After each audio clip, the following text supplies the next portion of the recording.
साल तक, यानी 2022, 21 और 2022, 2 साल तक हम लोगों ने पढ़ा।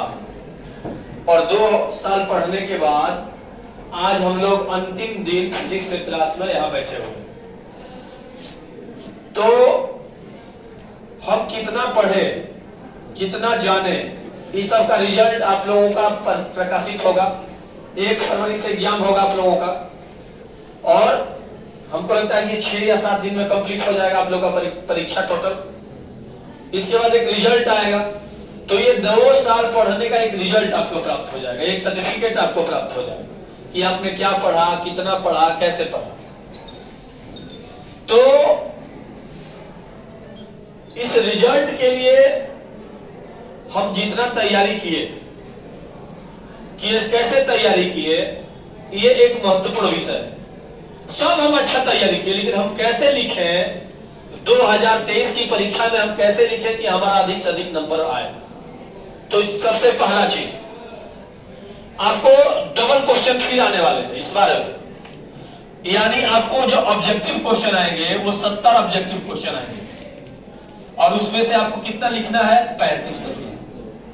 तो पहला काम आपका क्या होगा, जब आपको पेपर मिलेगा तो सबसे पहले तो आपको ओएमआर शीट मिलेगा। ओएमआर शीट को बढ़िया से भरना, पहला काम क्या है, ओएमआर शीट को बढ़िया से भरना। दूसरा काम क्या है आपका, दूसरा काम है आपका कि उन 35 क्वेश्चनों में से सबसे पहले उन क्वेश्चनों के नंबर पे टिक करना, हल्का हल्का टिक करना, जिनको आप बढ़िया से जानते हैं, कॉन्फिडेंस के साथ जानते हैं। अब 70 में से आपको चेक करना है कि कितना आप बढ़िया से जानते हैं, कितना आप बढ़िया से जानते हैं, उनको पहले टिक कर दीजिए। समझ गए? अब इसको काउंट कर लीजिए कि हम वो 70 क्वेश्चन में से कितना बढ़िया से जानते हैं। मान लीजिए हम 20 को बढ़िया से जानते हैं, तो पहले उस 20 को का उत्तर लिख लीजिए, रंग दीजिए, कलर कर दीजिए। और इसके बाद अब जो बच गया 15 क्वेश्चन, और वो कितना बढ़िया से जानते हैं, अब उसमें कौन बेहतर जानते हैं उसको करिए। इस तरह से 35 क्वेश्चन को करना है, ध्यान दीजिएगा सब लोग। ये नहीं कि हम दूसरे के बहकावे में, जो हम खुद जानते हैं उसको पहले करना, जो हम खुद जानते हैं बढ़िया से उसको हम पहले करेंगे, ठीक ना। ये पहला काम समझ में आ गया सबको, कोई दिक्कत है? तो पहला काम कौन करना है, समझ में आ गया सबको? पहला काम है कि 70 क्वेश्चन में से कौन 35 क्वेश्चन हमको बेहतर ढंग से पता है, उसको टिक करके उसका उत्तर लिखना, उसको कलर कर देना, ठीक है। दूसरा चीज, कभी कभी ऐसा होता है कि हम 35 को की जगह पे 36 को रंग देते हैं, ऐसा नहीं करना है, भूल के भी। हम 35 क्वेश्चन की जगह पे 36 को कलर न कर दे। मैथ में 50 को करना है, हम 51 को न कर दे, 52 को न कर दे, तो आपका एक यदि एक्स्ट्रा करेंगे तो 2 नंबर कट जाएगा। बात समझा गई? बात समझा गई आप? एक को अधिका कर देंगे तो 2 नंबर कट जाएगा। यदि 35 है और आप 40 को कर दिए तो 5 को अधिका कर दिए तो 10 नंबर आपका कट जाएगा। इसी तरह 10 क्वेश्चन आपकी जांच नहीं की जाएगी, समझ गए बात? इसलिए आपको 35 क्वेश्चन करना है तो 35 से करना है, 36वां नहीं करना है। बस समझ गए सब लोग? पहला विषय ये हम लोग का ऑब्जेक्टिव का था। अब हम लोग आते हैं सब्जेक्टिव पे। सब्जेक्टिव में हमको क्या करना है, जैसे मान लीजिए उसमें आपका 10 क्वेश्चन लिखना रहेगा। कितना क्वेश्चन लिखना रहेगा? 10 क्वेश्चन लिखना रहेगा। आएगा कई गो? 20 को क्वेश्चन आएगा, और 20 को क्वेश्चन में से आप टिक करना है कि कौन कौन क्वेश्चन हम सबसे बेहतर ढंग से जानते हैं। हम 20 जानते हैं, लेकिन 20 को नहीं ना लिखना है, तो उस 10 को टच करना है जो सबसे बढ़िया से जानते हैं, जिसमें हम एक अच्छा चित्र बना सकते हैं, जिसमें हम अच्छा, यदि केमिस्ट्री का है तो जिसमें अच्छा रिएक्शन बना सकते हैं। तो वैसे क्वेश्चन को हम टच करेंगे जिसमें चित्र बना सके। हम 10 गो फिजिक्स का वो क्वेश्चन सेलेक्ट करेंगे 20 में से जिसको हम बढ़िया से जानते हैं, जिसपे हम बढ़िया चित्र बना सकते हैं, वैसे क्वेश्चन को हम टिक करेंगे। समझ गया? अब उस 10 क्वेश्चन को पेंसिल से चित्र बनाना, उसके टॉपिक को जो हेडलाइन है उसको कलर करना थोड़ा सा, उसके नीचे जैसे मान लीजिए पूर्ण आंतरिक परावर्तन से आप क्या समझते हैं, आ गया क्वेश्चन? ठीक है, समझ जाए तो यहां ऊपर लिख देंगे पूर्ण आंतरिक परावर्तन,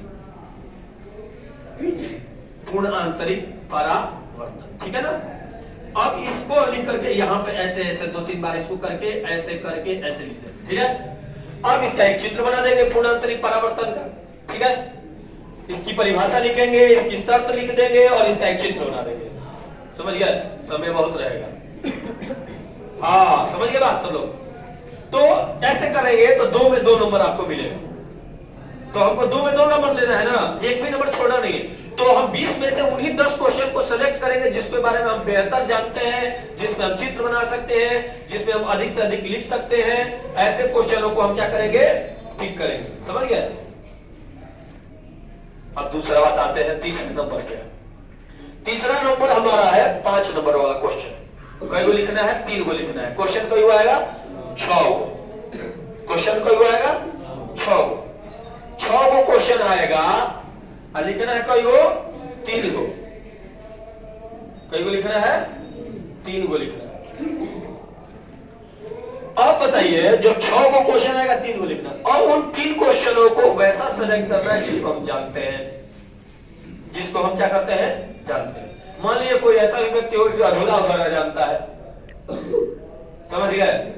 तो अधूरा भी जानता है लेकिन ऐसे क्वेश्चन को छोड़ना नहीं है, लिखना है जो हमें आता है। इस तरह से प्रयास करना है कि हमें सब क्वेश्चन आ जाए। आप लोगों को जो 2023 में महत्वपूर्ण क्वेश्चनों का जो एक सिलेक्टेड लिस्ट दिया गया है उसको आप लोग घर पे इसको बनाने का अभ्यास करेंगे और उसको तैयार करेंगे, ठीक है। ये हो गया आपका विषय। ये फिजिक्स के विषय में हम ऐसे ही क्वेश्चनों को हल करेंगे।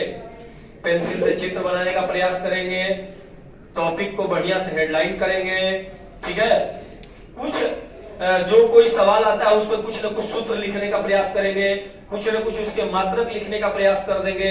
2 नंबर के क्वेश्चन में मात्रक लिख देंगे, उसमें उसका बीमा याद है तो लिख देंगे, थोड़ा बढ़ा देंगे क्योंकि ये बिहार सरकार है। बिहार सरकार में आप जितना अधिक से अधिक मटेरियल देंगे उतना अच्छा है। एक चीज और है कि हमें समय का पूरा उपयोग करना है। समय बहुत मिलता है, उस समय में पूरा इधर उधर देखने का प्रयास नहीं। जो हमें पूरा आता है, बढ़िया से आता है, उसको पूरा लिखने का प्रयास करना है, ठीक है ना। कोई जरूरी नहीं है कि हम इधर उधर से देख झांक करके लिखे। जितना हमको पहले पता है, अपना पता है, स्वयं का पता है, उतना पहले कंप्लीट करना है, ठीक है। इस पे पूरा हमें फोकस करना है, ठीक। इसको इतना ओके कर दीजिए।